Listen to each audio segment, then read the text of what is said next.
Hello friends, welcome to my channel Raji Kalyan 9488. Khushbu idli ఎలా తయారు చేసుకోవాలో చూద్దాం. ముందుగా ఒక కప్పు మినపగుళ్ళు తీసుకోవాలి, అరకప్పు సగ్గుబియ్యం తీసుకోవాలి. ఇది ఇడ్లీ రైస్ అని మనకి సూపర్ మార్కెట్లో అమ్ముతారు. ఈ 3 కప్పులు తీసుకోవాలి. 3 కప్పులు తీసుకుని ఇవన్నీ ఒక్కసారిగా మీరు నానపెట్టేసుకోండి. ఒక 6 అవర్స్ నానపెట్టుకుంటే మనకి సరిపోతుంది. నానిన తర్వాత మనకి గ్రైండర్లోనే వేయాలి, మిక్సీలో వేసుకోకూడదు. సగ్గుబియ్యం వేస్తాం కాబట్టి దాన్ని ఖుష్బూ ఇడ్లీ అంటాం.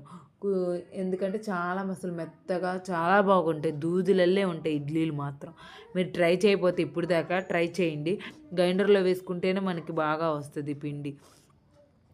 మిక్సీలో వేసామంటే అసలు ఒదుగు రాదు, బాగోదు కూడా. అందుకని మిక్సీలో వేయద్దు, గ్రైండర్లోనే. లేక ఫస్ట్ మినపగుళ్ళు సగ్గుబియ్యం వేసి అవి నలిగిన తర్వాత తీసేసి ఆ తర్వాత బియ్యం వేయండి.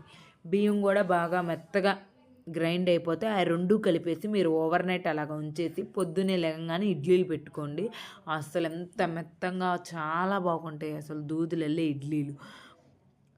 వీటితోనే మనం దోశలు కూడా వేసుకోవచ్చు. అది ఎలా వేసానని నేను నెక్స్ట్ వీడియోలో చెప్తాను. ఇలాగ ఓవర్ నైట్ పులిసిన తర్వాత మనం ఇడ్లీలు పెట్టుకుంటే అవి చాలా బాగా వస్తాయి. చాలా మెత్తగా చాలా సాఫ్ట్గా ఉన్నాయి అసలు ఇడ్లీలు అయితే. నేనైతే చట్నీ, టమాటా చట్నీ చేశాను, పల్లీల చట్నీ కూడా చేశాను. ఏ చట్నీతో అయినా కూడా చాలా బాగుంటాయి అసలు ఇడ్లీ. మనకి బయట ఎలాగా వస్తాయి అనుకుంటాం, ఇడ్లీ ఇంత మెత్తగా ఇలాగా చేస్తారు బయట కూడా. మీరు కూడా తప్పక ట్రై చేయండి. ఖుష్బూ ఇడ్లీ.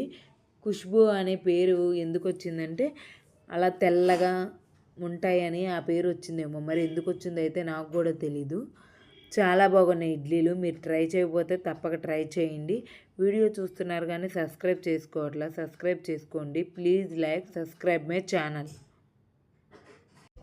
ఇడ్లీ రవ్వ కంటే మనకి ఇలా ఇడ్లీ రైసే మనకి హెల్త్కి కూడా చాలా మంచిది.